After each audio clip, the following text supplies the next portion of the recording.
விவசாயிகளுக்கு உரம் விற்கும்போது இணையிடு பொருட்களை வாங்க கட்டாயப்படுத்தக்கூடாது என்று வேளாண்மை துறை அமைச்சர் எம்.ஆர்.கே. பன்னீர்செல்வம் உத்தரவிட்டுள்ளார். இது தொடர்பாக வெளியிடப்பட்டுள்ள அறிவிப்பில் வேளாண்மை மற்றும் உழவர் நலத்துறை அமைச்சர் தலைமையில் தலைமைச் செயலகத்தில் நடைபெற்ற ஆய்வுக் கூட்டத்தில் தமிழ்நாட்டில் தற்போது அனைத்து பயிர்களுக்கும் தேவையான உர தேவை இருப்பு மற்றும் விற்பனை குறித்து விரிவான ஆய்வு மேற்கொள்ளப்பட்டதாக தெரிவிக்கப்பட்டுள்ளது.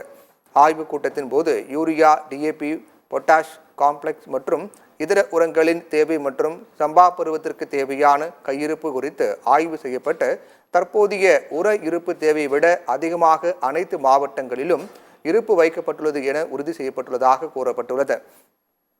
போதுமான உர இருப்பு இருந்த போதிலும் வேளாண் இணை இடுபொருட்களை விற்பனையாளர்கள் கூடுதலாக விவசாயிகளிடமிருந்து வாங்குவதற்கு கட்டாயப்படுத்துவது தொடர்பாக விவசாயிடமிருந்து கோரிக்கை பெறப்பட்டதாகவும் விவசாயிகளுக்கு உர விற்பனை செய்யும் போது